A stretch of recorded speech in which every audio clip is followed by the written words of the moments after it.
Hello, hello. Welcome, welcome. I've got my California plates, which is pretty awesome.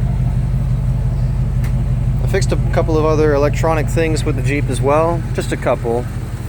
This bulb was completely out. It wasn't seated correctly. I think, well, there was also a dead short in this indicator bulb. Like there was a fat trace that was all fried up and charred from a short that was going on in there. The short's not happening now, obviously, but it was definitely affecting how the indicator was working, because, I mean, the indicator worked, but it was really fast. I think it's because sometimes it wasn't even working on that bulb. As you can see now, it works just fine. It's at the regular speed. I go left, same speed. So, yeah. And I didn't really replace the bulb. I probably should have, but what I ended up doing was I jiggled this bulb to get it to seat properly, so now that bulb stays on again. Well, this bulb will stay on with the running light and it will indicate with the indicator, but this bulb wasn't turning on at all.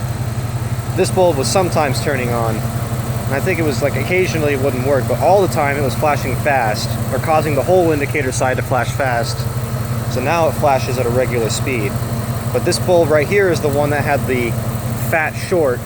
Like the trace was all charred and burned up.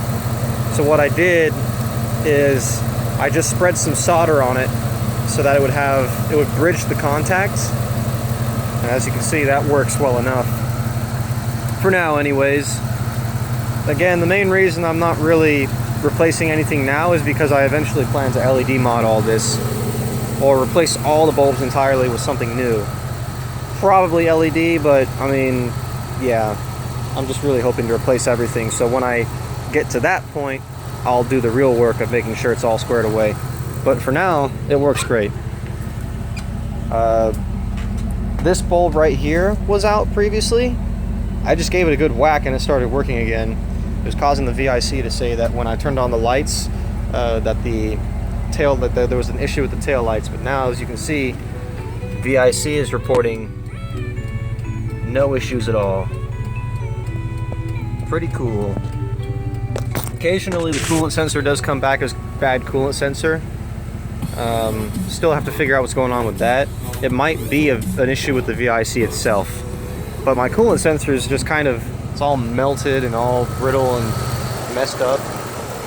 And this thing had fallen off entirely, and it was just kind of held on with the, you know, the popping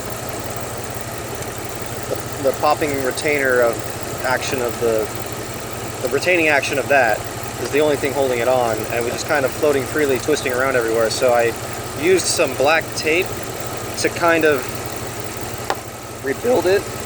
It's not really, it's a far thing from a permanent fix, but works pretty well. Other than that, I don't know. It's kind of business as usual. Still got to finish the headliner. The headliner's still out. Oh yeah, so the alarm. I'm thinking that's what I have to tackle next.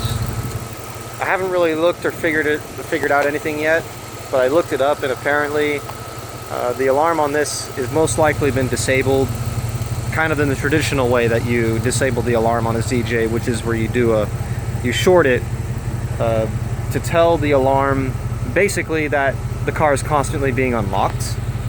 This doesn't really affect anything else in the car, but it does effectively disable the alarm so that it never sounds off, it never triggers, it kind of just always never does anything, which is pretty much the idea, except that the map lights don't work as a result of that. And I think this is just a 96 and above problem and not anything else, because the 96 and above ZJs have a more complex method of the alarm actually tapping into the electronics of the car to give it some extra security, which is nice, but makes things super complicated when you want to disable the alarm without affecting the other electronics in the car. So because you're constantly telling the car that it's being unlocked, those map lights constantly stay on and they cannot be turned off at all.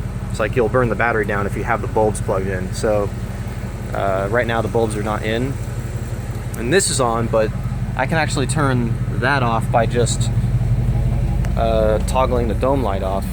So if I turn the lights off, or if I just turn the dome light off, it goes off just fine. So when I turn it back on, boom, there you go. Also, that's LED right now as well. I'm gonna see how well that works. Like if it's too bright, if it's kind of just annoying, then I might do away with it, because I still have kept all the incandescent bulbs that still work. Other than that, yeah, I gotta do the transfer case. The VC is still bad. Car still binds in tight turns. Maybe I'll look at the front diff fluid. Oh yeah, I still gotta look at what's causing the Jeep to pull to the right.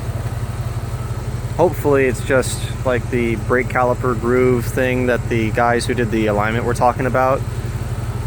Maybe a seized brake caliper piston. It would be quite annoying to have to replace the brake calipers, and if I do replace the brake caliper, I'm gonna replace it on both sides. I'm not going to replace just one. In fact, I really should look at the CV joint, the CV axle things that the one got replaced on the left side.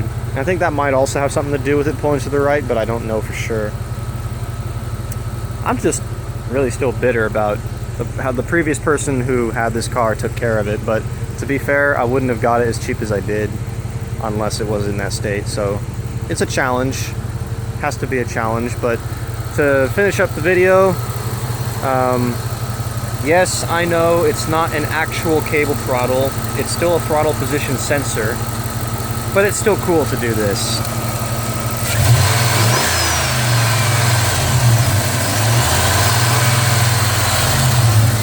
You can't do that on a modern car.